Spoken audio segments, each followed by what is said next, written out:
Hey, this video is going to show you how to raise an expression that has exponents to another exponent.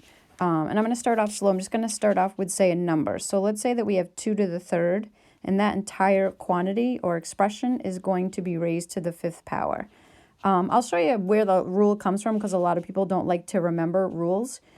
So what we need to do is realize that 2 to the third, we need 5 of those. So we could write it out like this. That's 3, that's 4.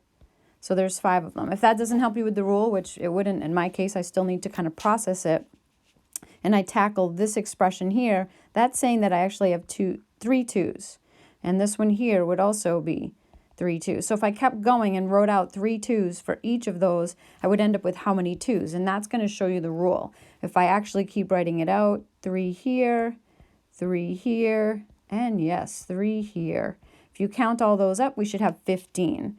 So 2 to the third raised to the 5th power. And now you know the rule. Again, if you haven't memorized rules or you haven't worked on this in a long time, rules can sometimes be hard to memorize. So we can just go at it from this point of view. And it kind of releases you from having the pressure of memorizing a rule. Just write it out. And then once you've done one and you're like, okay, now I get it. The 3 and the 5 are exponents. They both multiply together. All right, let's try another one. Let's say that we have 5 to the 7th, and that is being raised to the 10th power. This time we know the rule because we just kind of figured it out on our own, so we can just jump right to the answer. We multiply the 7 and the 10, so it's 5 to the 70th. Boy, I bet you that's a really big number. All right, let's move on and let's do letters. This is algebra because anytime we bring letters in, we are calling it algebra. All right.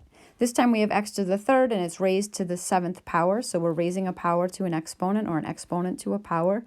Same rule. Okay, we could write it all out. We could do 7 sets of x to the third and then process each one. But again, we know the rule now. When we're raising a power to a power, we multiply the exponents. 3 times 7 gives us 21. All right, we'll do one more with just another plain letter. Let's use the letter A, and we'll do that to the 5th.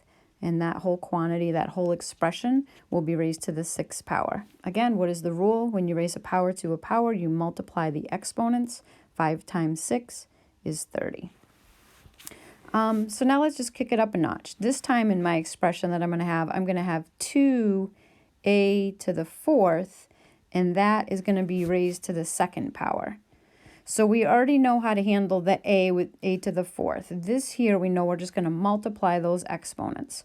So I am just going to write that over here. I'm leaving a little bit of space in front of the a so that I can figure out what to do with the number. When I haven't done this in a long time, or if I'm having a day where I'm prone to making mistakes, this is what I do. I just record for myself that I need to take this 2 and raise it to this exponent. So I just kind of put that in as a placeholder. I'm not done with the problem yet. But again, exponents it's not that they're tricky necessarily, but your brain can play tricks on you. So 2 to the 2nd power just means that we're multiplying 2 2's together, which is 4. We recopy that a to the 8th, and we are all set. All right, let's try another one. Let's say that we have a 3m to the 6th, and we're raising that to the 3rd power. So again, my placeholder, I want to say, all right, Cheryl, come back in a minute and do 3 to the 3rd, because my brain is seeing 3 to the 3rd, and I'm thinking it's 9, but I'm a math teacher, so I know 3 to the 3rd is not 9. So again, slow yourself down and take a moment. This is what I'm going to focus on. I know the rule for that. 6 times 3 is 18. All right, so why isn't 3 to the 3rd 9? 3 times 3 times 3 is what 3 to the 3rd is. The first 2 3's give us 9, but when we multiply it by our third 3, 9 times 3, we're actually going to get a 27. So that's, when I teach this in the classroom, I tell my students, just slow yourself down. It's really worth taking the time to kind of process this, especially if your brain is really quick.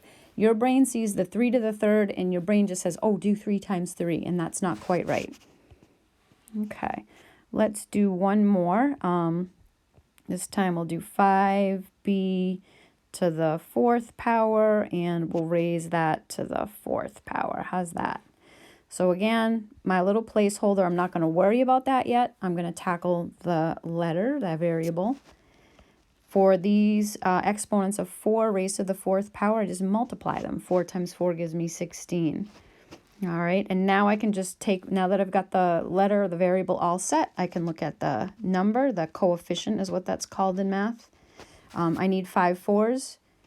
I need 4 5s rather, multiplied all together. So 5 times 5 gives me 25.